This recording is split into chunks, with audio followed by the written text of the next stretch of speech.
Hello, everyone. Welcome to 360 Degrees Excellence, where we believe everyone can have all-round success. Today, I'm going to be having a conversation with Dr. Paul Mokoena.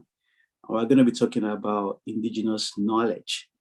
Dr. Paul Mokoena is a senior lecturer in the Department of Biotechnology and Food Science, Durban University of Technology.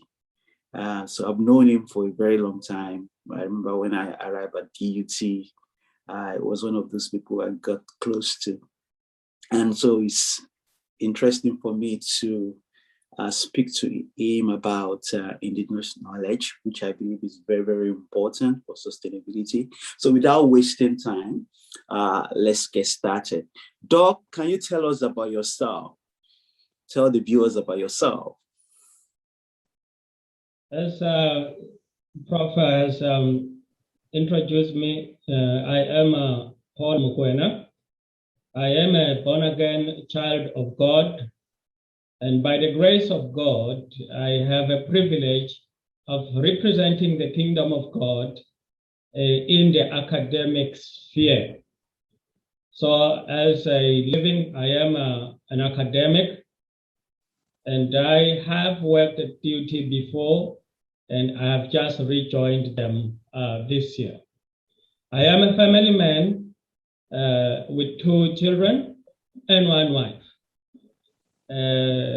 I work along with a lot of people from different backgrounds, including church, some local organizations, and university staff and students. Thank you. Thank you so much. I like the way you started. I think I should be copying you, telling us about the fact that you're a child of God, you're born again Christian. That's what really matters. Can I have all the whole money in the world? Can I have all the whole education in the world? If we don't have Christ in our lives, it is nothing. The Bible says, what shall it profit a man? He gains the whole world and he loses also. So I'm glad that you are proud to let people know that you're born again. That's awesome.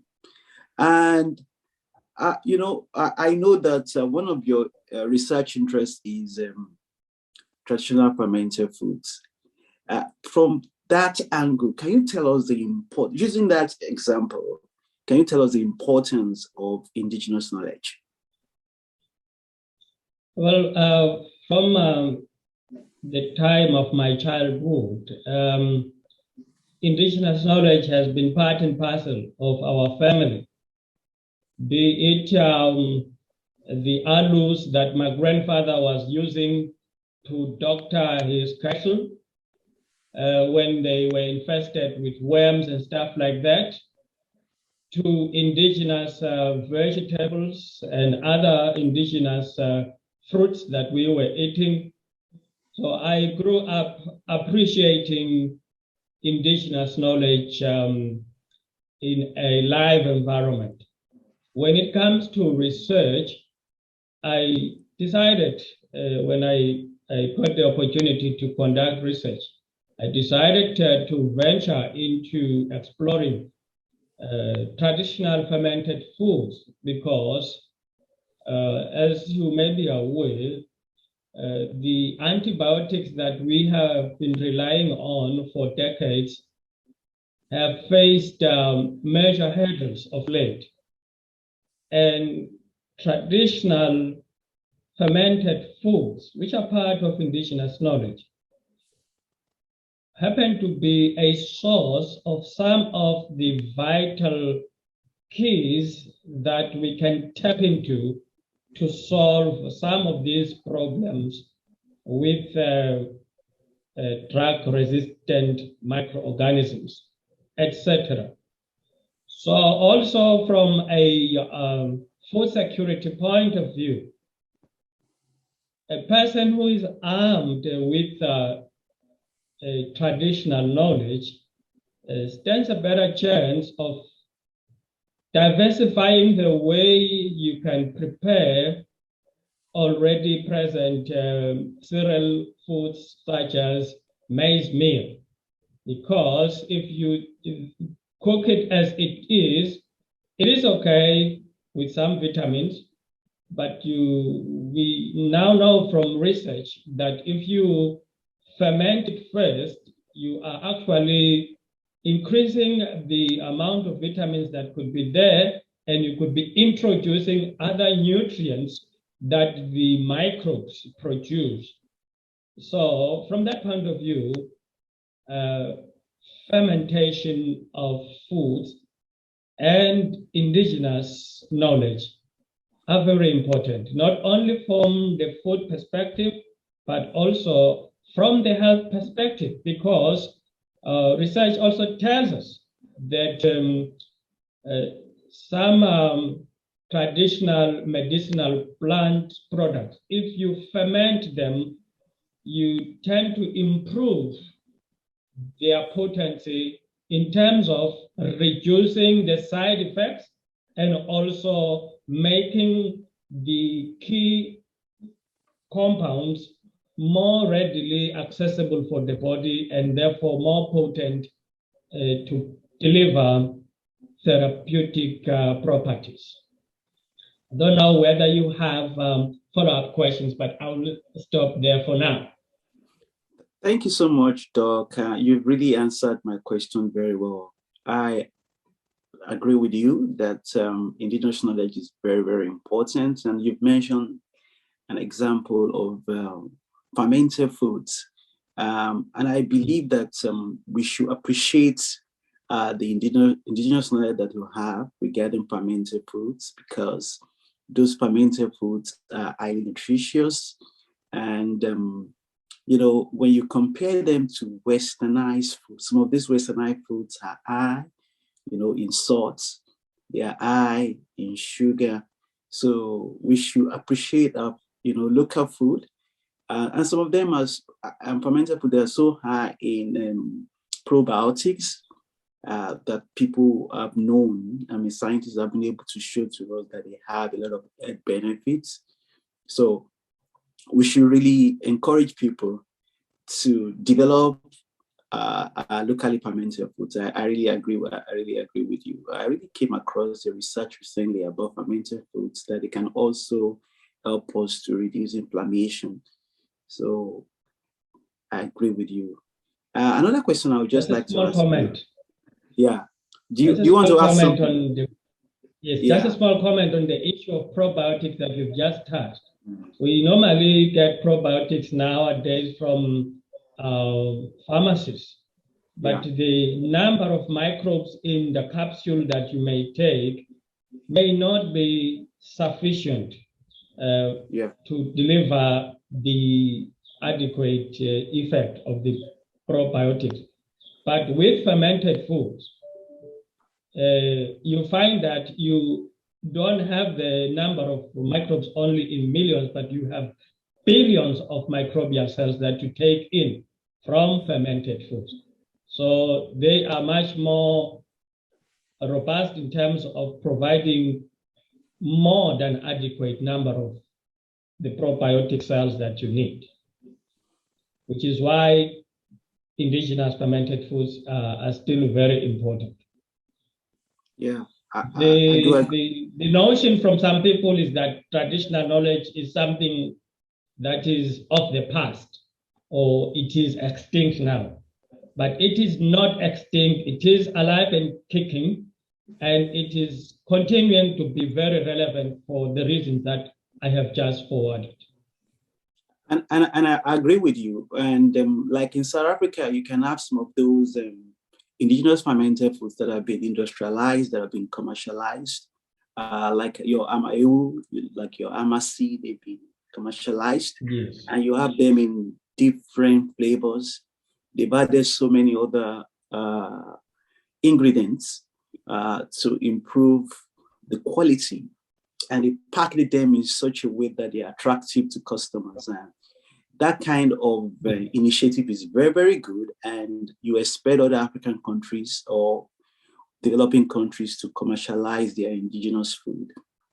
And it's very, very important. And not only that, we must not forget the people that, came up with the knowledge the people living in the rural areas. As we are, improving those food, we must try and see what can we put back to the community. And you see something in South Africa, you see a lot of people coming to the cities, I'm talking about rural urban migration. Look at what just happened in South Africa. Everybody coming from the rural areas. So we must think about how we can use indigenous knowledge to try and improve the rural areas so that people will not just be migrating to the urban centers, urban areas where they might not even find jobs. And it's very, very important for us to know the importance of indigenous knowledge. Yeah. Wonderful. I agree with you. Another question I just want to ask you is not about indigenous knowledge. I want to ask you about, just tell us life lesson or leadership lesson that you want to share with us, maybe that you've learned in the last 5 years or less. Okay. When it comes to leadership, I have learned that leadership is first and foremost one of the important things that God requires from human beings, because with the assignment that God has given every individual to be on this planet, you need to have leadership skills to ensure that the mission that God has or the purpose that God has for your life is fulfilled. So you need to have leadership expertise or a knowledge of leadership of some sort. I've learned that leadership is situational. By that I mean, if you talk about an atmosphere of academia, if you obtain good grades and you produce quality papers and so on, then you move fast and become a leader or an identified leader in a certain field. But when it comes to times of war, a person who is a warlord or a person who is good in fighting is the one who may assume a leadership role in that department. In case of emergencies like disasters, a person who is more brave to put out fires may emerge as a hero and a leader. That's one lesson that I've learned. The second lesson that I've learned over the past 5 years is that if you are a leader, for you to succeed, there must be someone who holds your ladder. If you are to use the example of a person who is painting a double story or a triple story, you may need a long ladder. You may have all the tools with you and you may climb to be that high, but if no one is holding the ladder for you, your painting skills and the way you will paint, you will not be that free to paint.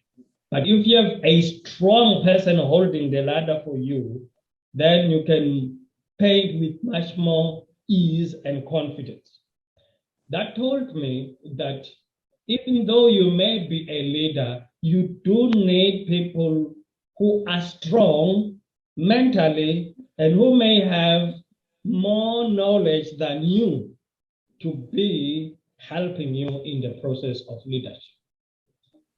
Then the third lesson that I have learned from John Maxwell, who is very good in leadership, in his book, The 330 Degrees Leader, that if you are a leader in a certain setting, you may notice that there are people below you to whom you must provide guidance and leadership.